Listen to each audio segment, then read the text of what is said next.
Ola, o meu nome é Andrea Taboada e son psicóloga clínica. Hoxe veño a falarvos dunha das recomendacións fundamentais que os profesionais da saúde mental facemos con respecto a un afrontamento psicolóxico efectivo da crise do coronavirus. Esta recomendación é a de evitar a sobreinformación. Para isto, é necesario que saibamos que a información se organiza en redes dentro da nosa mente. Estas redes están compostas por pensamentos, imaxes e recordos que se conectan entre sí.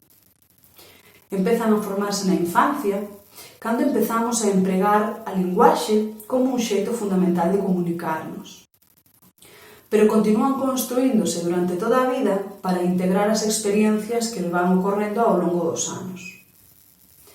É clave ter en conta que estas redes se fortalecen ou se debilitan prestando atención ou facendo cousas. É por iso que cando nos dedicamos demasiado tempo ou demasiada atención a buscar información sobre o coronavirus, estamos fortalecendo en exceso esa rede a costa de outras redes que tamén son útiles ou importantes para nós, como poden ser a rede das relacións, a rede do cuidado ou a rede do traballo.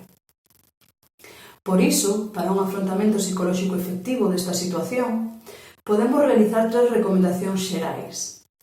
A primeira destas recomendacións é ser coidadoso con respecto a onde colocas a túa atención. Pensa en que redes che gustaría fortalecer durante esta cuarentena. Seguramente, en máis dunha ocasión, te atopes dando voltas a toda esta información e pensando sobre todo o que vai a ocorrer e o que ocorreu ata o de agora. Isto é normal, é o xeito que ten a mente de facer sitio a esta nova información e integrala nas redes xa existentes, pero recorda que sempre que te atopes facendo isto ou prestando atención á rede do coronavirus de xeito non intencional, podes escoller cambiar a túa atención a outra rede que para ti sexa moito máis útil, cambiando de tarefa ou cambiando de tema de conversación. A segunda das recomendacións xerais que podemos facer é ser coidadosos en como nos comunicamos. Pensar que mensaxe queremos transmitir. Isto é fundamental cando aqueles que nos rodean son persoas maiores ou nenos con quizá menos capacidade de acceder aos canales informativos.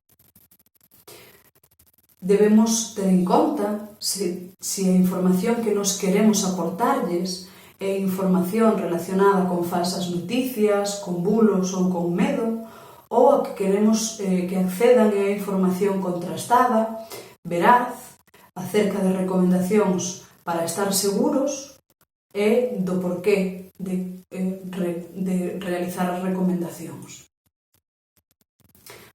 En terceiro lugar, podemos recomendar acotar ou limitar o tempo e o número de fontes ás que accedemos para recibir información. O ideal sería consultar información acerca do coronavirus un par de veces ao día e empregar sempre para isto fontes contrastadas, veraces e oficiais. De ser posible, tamén estaría ben escoller un modo de informarse preferido e non cambiar en exceso.